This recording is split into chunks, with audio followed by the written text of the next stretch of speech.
বাড়ি তৈরির ভিতের গর্ত খুঁড়তেই প্রাচীন সুড়ঙ্গের খোঁজ মিলল পশ্চিম মেদিনীপুরের পিংলা ব্লকের রাজবল্লভ এলাকার গৃহকর্ত্রীর এক জমিতে। কেননা নিজের বাড়ির জমিতে নতুন করে ঘর তৈরি করবেন সেটাই ঠিক ছিল, কিন্তু ওই কাজটি অস্বাভাবিক হয়ে গেল যখন ভিতের পিলার তৈরির জন্য গর্ত খোঁড়ার কাজ চলছিল। কিছুটা খুঁড়তেই হঠাৎ ওই নির্মাণ শ্রমিকরা দেখতে পান একটা অদ্ভুত গর্ত, তাও আবার কেমন যেন গুহার মতো। ফলে তারা খানিকটা ভয় পেয়ে গিয়েছিলেন। তাদের কথা মতো রাজমিস্ত্রি সহ কয়েকজন খোঁড়া অংশের ভেতরে নামেন বিষয়টা প্রত্যক্ষ করতে। এরপর ওই অংশেরও ভাঙাভাঙি খোঁড়াখুঁড়ি চলতে থাকে। এদিকে যতটা খোঁড়া যাচ্ছে ততটাই যেন চমক হিসেবে চোখে পড়ছে।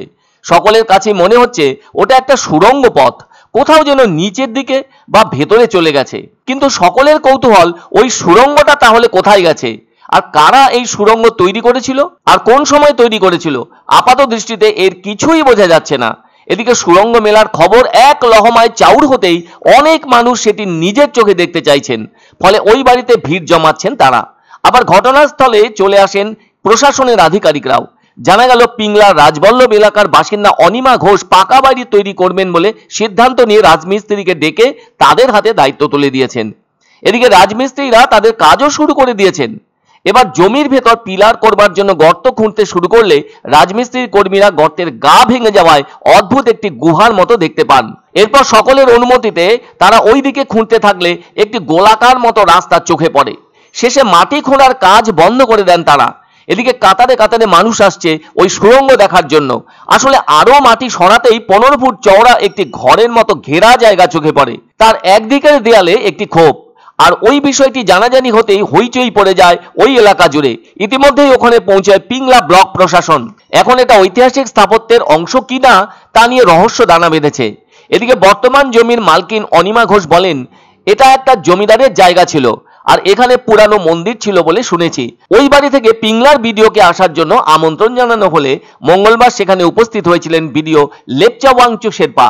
তিনি বলেন, এই বাড়ির ভিত খোঁড়ার সময় 15 ফুট দীর্ঘ একটি সুড়ঙ্গের খোঁজ মিলেছে, কিন্তু উল্লেখযোগ্য কোনো নমুনা পাওয়া যায়নি। তবু কিছু ছবি তুলে কয়েকজন বিশেষজ্ঞর কাছে পাঠিয়েছি তাদের মতামত জানবার জন্য বলে জানান বিডিও স্বয়ং। পুরানো বাড়ির পাশে ভিতের গর্ত করার সময় একটি সুড়ঙ্গ মিলেছে, অন্যটিতে সিঁড়ির ধাপ রয়েছে, আর মাটি খুঁড়লে পুরানো সময়ের ইটও বের হচ্ছে।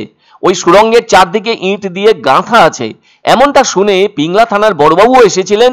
তিনি বলেন, এটা পুরানো দিনের নিকাশি ব্যবস্থাও হতে পারে। ওই ঘোষ পরিবারের এক সদস্য সনদ ঘোষ বলেন, তিনি তাদের দাদু ঠাকুমার মুখে শুনেছিলেন ওখানে একটা মন্দির ছিল। ফলে যতই খোঁড়া হচ্ছে ততই পুরানো দিনের ইট বের হচ্ছে।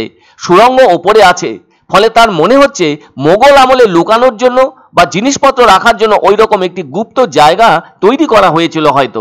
সেটাই তারই অংশ। এখন এর আসল রহস্য জানতে অপেক্ষা করা ছাড়া আর কোনো উপায় নেই।